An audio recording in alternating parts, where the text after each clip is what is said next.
আসসালামু আলাইকুম ভাইয়ারা।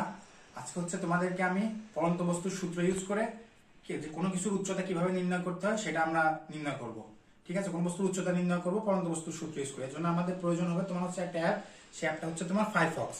গুগল প্লে স্টোর থেকে তোমরা সেই অ্যাপটা ইজিলি ডাউনলোড করে নিতে পারো। তোমরা ডাউনলোড করার পরে ফায়ারফক্স অ্যাপটাতে যাবা।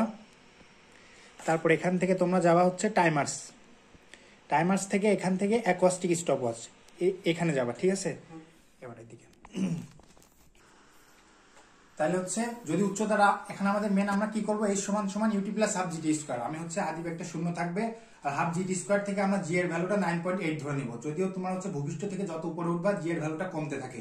আমি যদিও হচ্ছে তোমার 6th ফ্লোরে আসি, জি এর ভ্যালুটা আমরা হচ্ছে 9.5 বা 9.8 ধরে নিয়ে আমরা ক্যালকুলেশন করবো। ঠিক আছে, আর হচ্ছে তোমার এই যে আমার এখানে সেটআপটা দেখতে পাচ্ছ, এই যে এটা হচ্ছে সেই সেটআপ। আমি হচ্ছে এখানে তোমার এই বেলুনটা ফাটাবো, যখন একটা সাউন্ড হবে সেই সাউন্ড হওয়ার সাথে সাথে এখান থেকে অ্যাকোস্টিক স্টপওয়াচটা চালু হবে। আবার এটা যখন ফাটার পরে এই চাবিটা হচ্ছে নিচে এখানে ডিরেক্ট এটার উপরে পড়বে, তখন হচ্ছে আরেকটা সাউন্ড হবে, তখন স্টপওয়াচটা বন্ধ হয়ে যাবে। তাহলে হচ্ছে এর মাধ্যমে আমি টাইম ডিফারেন্সটা কত সময় ধরে এই বস্তুটা পড়ছে সেটা মেজার করে ফেলবো। তারপরে এই সমান হাফ জিটি স্কোয়ার দিয়ে আমি জি এর ভ্যালু 9.8 বসে টাইম স্কোয়ার করে সেখান থেকে দূরত্বটা দেখবো, এবং এখান থেকে পরে আমি এখানে দেখো মার্ক করে রাখছি আমার বস্তুটা কত দূরত্বে আছে। তারপরে এই দূরত্বের সাথে তুলনা করে দেখবো আসলে আমার এক্সাক্ট দূরত্ব এটা হয়েছে কিনা।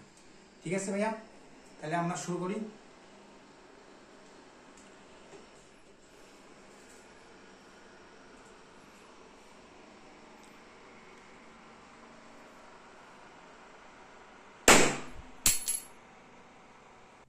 আমরা প্রথমবার ট্রাই করছি, আসলে যখন বেলুনটা ফাটাইছে ওটা থ্রাস্টের কারণে এটা হচ্ছে তোমার এখানে নিচে পড়ে নাই, বাইরে পড়ছে, এই কারণে সাউন্ডটা ক্যাপচার করতে পারে না। আমরা আবার চেষ্টা করবো। ঠিক আছে, তাহলে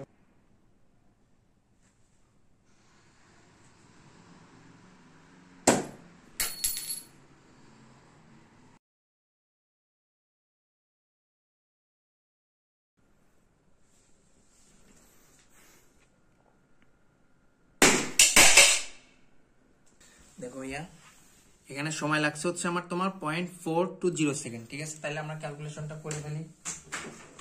তাহলে দেখো আমার হচ্ছে আমি স্কেল দিয়ে তোমার হচ্ছে যেখান থেকে বস্তুটা পড়ছিল সেটার দূরত্ব মেপে পাইছিলাম তোমার হচ্ছে 40 ইঞ্চি। ঠিক আছে, স্কেল দিয়ে মাপছিলাম 40 ইঞ্চি। তাহলে 40 ইঞ্চিটা যদি আমি মিটার নিয়ে নিই তাহলে হচ্ছে তোমার 1.016 মিটার আসে। ঠিক আছে, আর এখন আমি দেখি আমার সময় লাগছে হচ্ছে তোমার 0.420 সেকেন্ড। তাহলে এই সমান সমান যদি আমি হাফ জি টি স্কোয়ার করি তাহলে হচ্ছে হাফ ইন্টু 9.8 ইন্টু তোমার 0.420 তার হোল স্কোয়ার।